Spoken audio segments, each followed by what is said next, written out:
Greetings and salutations. Welcome to another episode of Mamiya Moments. I know how unpredictable I am, guys. I am aware. But yes, once in a while we'll have a Mamiya moment when I'm just burning, just burning, burning, burning inside. Our politics in South Africa, they always stress me because the truth of the matter is that despite the fact that we got political freedom in the 90s, that actually meant nothing. It meant nothing because we live in a world where money is power and money is everything and money is what moves things around. So being given a political voice is void without economic power. And as a result, the past 30 years have just been just like a farce and just a joke. And I mean, we see this in like, I see now, right now, we're busy arguing about that snippet where I speak about how is it that the DA is the second largest party when it can't possibly be. It just can't. So the reason the DA can give the illusion of being the second largest party is that the funders of the DA and the DA bona, the core of the DA, own the economy. So, since everything means money, even if we got political freedom, what is political freedom when you've got no money for the political parties, right? So, this means that the same people who are the DA are the ones funding ANC, funding EFF, funding Patriotic Alliance, funding Rise Mzansi, funding even Action SA. It's the same people. So essentially, nothing was taken away from white people.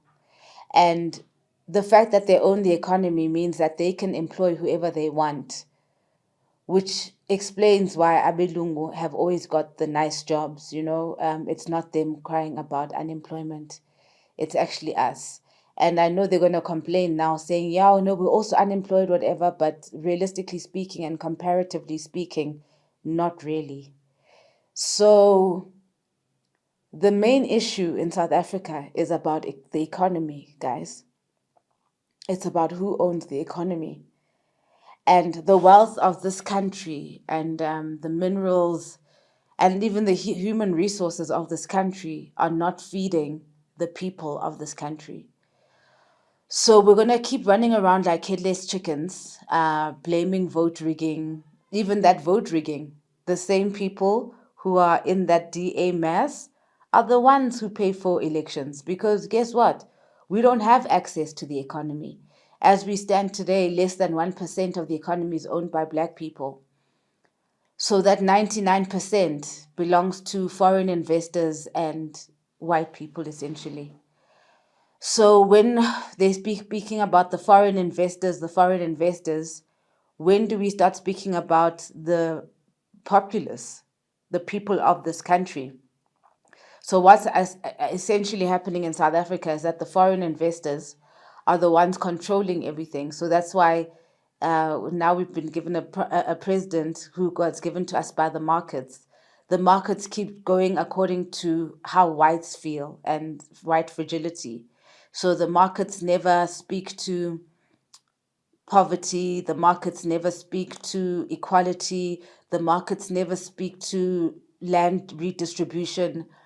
The markets speak to the status quo, and the status quo is that there is no black ownership of the economy. And what that means is that black people don't have the money.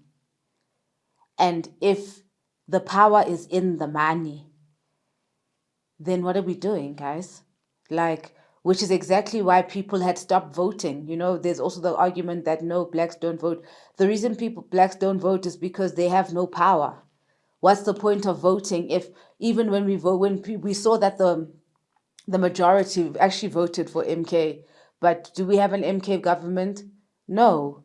It means that the markets, i.e., the economy, the people, the holders of the economy, are the ones in control of what's going on. And that's why they keep choosing the blacks that they want, the blacks that are amiable, the blacks that will speak the language of Uncle Ruckus. So until we have ownership of the economy as black people, we're actually pretty much screwed. And what conversations can we start having that speak to how we're going to get back the economy? We can't go on like this. We cannot go on like this as slaves in a country where our minerals and our human resources are working the hardest to make foreign investors and white people happy. It can't work like this.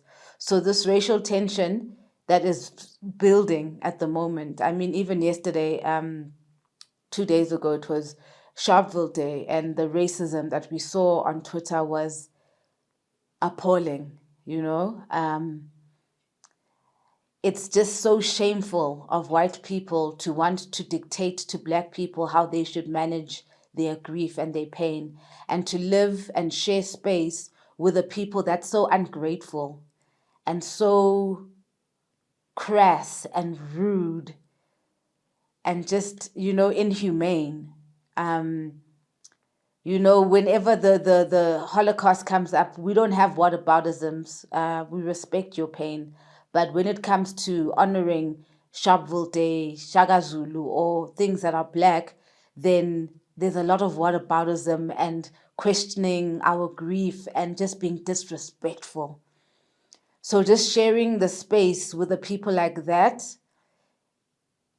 is feeding the racial tension and the discomfort that's starting to happen. There's an energy that's starting to build up now. MK is just a physical representation of that energy that is starting to build up.